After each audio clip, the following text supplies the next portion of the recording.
పురాణాలలో ఏకాదశి నాడు చేసే ఉపవాసానికి చాలా ప్రాముఖ్యత ఉంటుంది. ప్రతి సంవత్సరం 24 ఏకాదశులు ఉన్నాయి. అందులో సఫల ఏకాదశి కూడా ఒకటి. కొత్త సంవత్సరం తొలి నెల జనవరిలో సఫల ఏకాదశి పండగ ఉంది.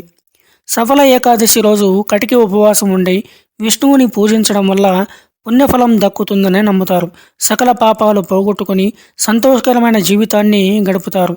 మరణించిన తర్వాత విష్ణులోకంలోకి ప్రవేశించే అవకాశం లభిస్తుందని చెబుతారు. సఫల అంటే అభివృద్ధి అని అర్థం. సఫల ఏకాదశి రోజు ఉపవాసం ఉండి పూజ చేసుకుంటే అన్ని పనుల్లోనూ విజయం సాధిస్తారు. మార్గశిర మాసం కృష్ణపక్షంలో వచ్చే ఏకాదశిని సఫల ఏకాదశి అంటారు. ఏకాదశుల్లో వచ్చే మొదటిది సఫల ఏకాదశి. ఏకాదశి రోజు తెల్లవారుజామున లేచి స్నానం ఆచరించాలి. గంగాజలం చల్లి విష్ణువుని ఆరాధించాలి. దేవుడి ముందు దీపం పెట్టాలి. పండ్లు పంచామృతాలు సమర్పించాలి. కొబ్బరి, ఉసిరి, దానిమ్మ, లవంగం వంటి వాటితో స్వామివారిని పూజించాలి. ఉపవాసం ఉంటే చాలా మంచిది. రాత్రి నిద్రపోకుండా జాగరణ చేస్తూ విష్ణు సహస్రనామం చదువుకొని కీర్తనలు పాడుకుంటూ ఉండాలి. మరుసటి రోజు స్నానం చేసిన తర్వాత బ్రాహ్మణుడికి ఆహారం పెట్టాలి. వారి ఆశీర్వాదం తీసుకున్న తర్వాత ఉపవాసం విరమించాలి. ఉపవాసం చేస్తున్న రోజు మంచం మీద కాకుండా నేలపై పడుకోవాలి. మాంసం, వెల్లుల్లి, ఉల్లిపాయలు ముందు రోజు నుంచి తినడం మానేయాలి. సఫల ఏకాదశి ఉపవాసం చేసిన వ్యక్తి ప్రతి పనిలో విజయాన్ని పొందుతారని నమ్మకం. సఫల ఏకాదశి ప్రాముఖ్యత. శ్రీకృష్ణ భగవానుడు స్వయంగా ధర్మరాజు యుధిష్ఠిరునికి బోధించారు.